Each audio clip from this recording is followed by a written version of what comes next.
dispuesto a oír. Si hay alguna preocupación, algo en lo cual estemos pensando que podemos considerar que es mejor pensar en eso y distraernos de la exposición de tu palabra, rogamos, Señor, que tú nos atraigas a ti y estemos con un corazón dispuesto a oír. Danos oídos para oír, Señor, en este tiempo en que nuevamente hemos de meditar en tu palabra. En el nombre de Jesús, en el nombre de nuestro amado Salvador, en ese nombre venimos a suplicarte. Amén.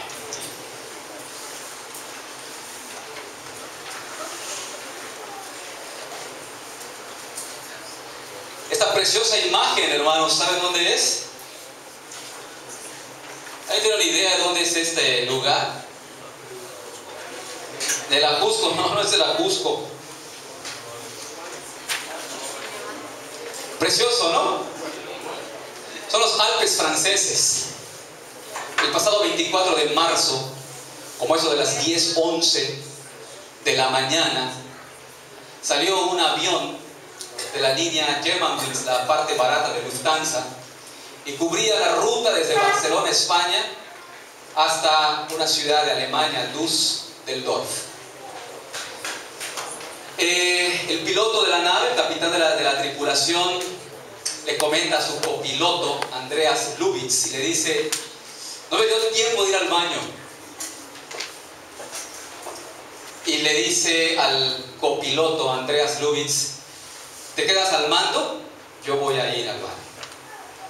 Se para el capitán, se va al baño, y el copiloto cierra la puerta, blindada por cierto, de tal manera que no se pudiera abrir desde el exterior. Regresa el piloto, ve que hay problemas porque la nave empieza a descender de una manera impresionante, y le dice que abra, y no hay ninguna respuesta. ¿Se acuerda el capitán que tiene un hacha en la parte de atrás y va y trae un hacha y le empiezan a pegar a la puerta, gritándole al copiloto que abra la puerta?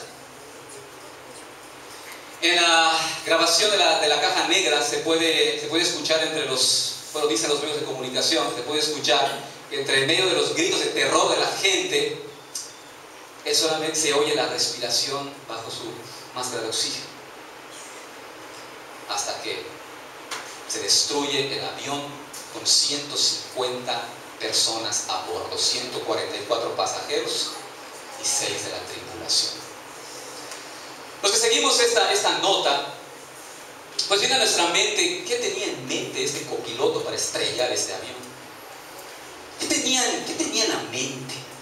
¿Qué poder había en su mente que movió a este hombre a derribar un avión así? Se dice que él tenía un certificado médico donde, pues, en el certificado decía que él ya no podía volar. Su meta, su sueño como piloto era poder ser el capitán de los vuelos de larga distancia.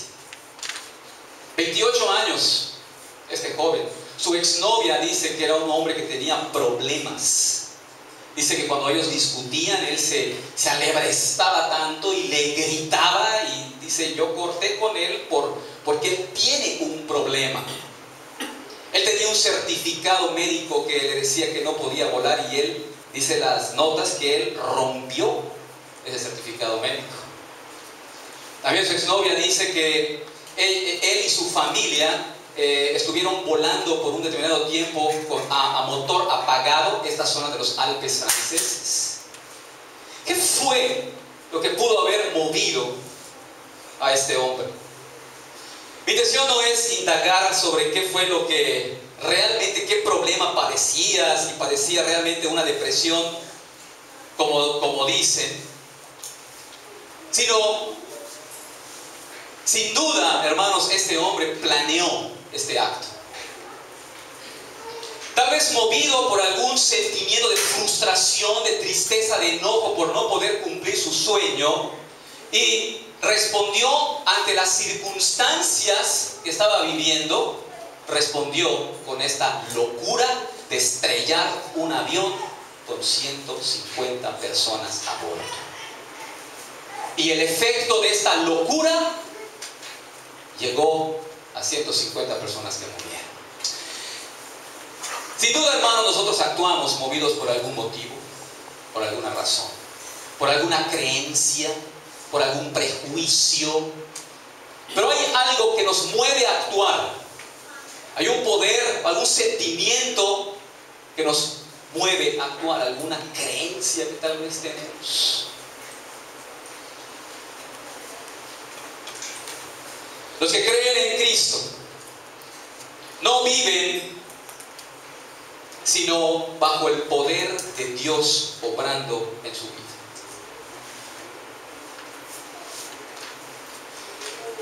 La pregunta entonces vendría a ser: ¿cuál es el poder que te mueve? ¿Bajo qué creencia vives tu vida? ¿Cuál es el motor de tu vida? Si no es el poder de Dios que mueve tu vida, de seguro entonces será el poder de un ídolo de tu corazón que está moviendo tu vida. Y los que creen en Cristo ya no viven bajo el poder de los dioses falsos y de los ídolos del corazón, sino que son movidos por el majestuoso poder de Dios.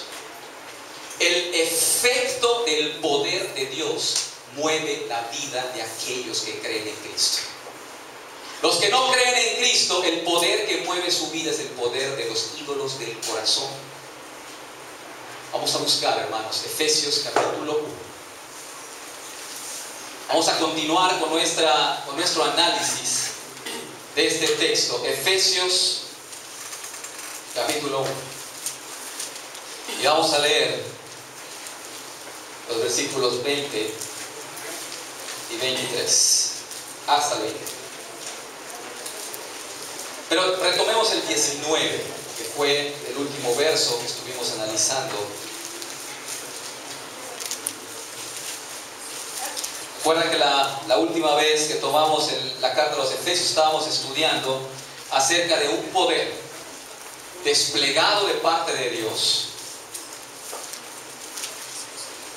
que el apóstol Pablo usó una terminología bastante preparada para hablar de la magnitud y de la majestuosidad de ese poder de Dios desplegado. 19 dice así: y cuál la supereminente grandeza de su poder para con nosotros los que creemos, según la operación del poder de su fuerza, la cual operó en Cristo, resucitándole de los muertos y sentándole a su diestra en los lugares celestiales, y sobre todo principado y autoridad y poder y señorío, y sobre todo nombre que se nombra, no solo en este siglo, sino también en el venidero. Y sometió todas las cosas bajo sus pies, y lo dio por cabeza sobre todas las cosas a la iglesia, la cual es su cuerpo, la plenitud de aquel que todo lo llena en todo. De tal manera, hermanos, en ese texto podemos mirar la iglesia, los cristianos, los que han nacido de nuevo, viven bajo el efecto del poder de Dios. Recuerden que los efesios eran idólatras antes de venir a Cristo. En ese medio, parte del contexto de ellos es que estaban confiados a los ídolos. Y yo creo en este Dios, él cree en ese Dios es más poderoso, y tenían que hacer conjuros, y tenían que hacer tantas cosas para librarse del poder de ese Dios, y mi Dios sí es más poderoso, y era toda una guerra de eso. Y Pablo les está hablando del ser excelente de Cristo Jesús. Bajo el poder de Cristo es en el poder que nosotros vivimos. La iglesia, hermanos, vive bajo el efecto del poder de Dios. Pero, ¿de qué poder estamos hablando? ¿Te acuerdas lo que veíamos la última vez? Hollywood se ha dedicado a crear superpoderes. Oiga, solo falta Chapulín Colorado para que entre en esos superpoderes. Imagínense, ¿no? ese superpoder que junta a Hulk, junta el poder de esa, ¿cómo se llama? De ese escudo. Pero el martillo de Thor. Lo junta todo. ¿Puede haber algún poder más grande? ¿De qué poder está hablando, hermanos? Versículo 19.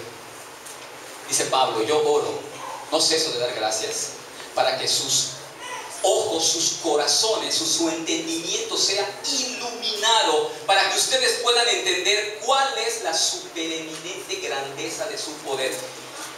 Pablo se voló la barba, anda buscando palabras para poder describir un superpoder. Y miren, poder, ¿a qué se refiere ese poder? Es el poder que lo puede todo, mucho más grande que los Avengers. ¿Y qué palabras usa? Supereminente. ¿A qué se refiere? Que es superabundante, que excede. Grandeza, ¿a qué se refiere? Que es grande en forma, tamaño y medida. Dice Pablo, yo oro para que ustedes estén conscientes de ese superpoder que opera en Cristo. O sea, se está refiriendo Pablo al poder que todo lo puede y que abunda en exceso, cuya grandeza supera toda forma, medida y tamaño.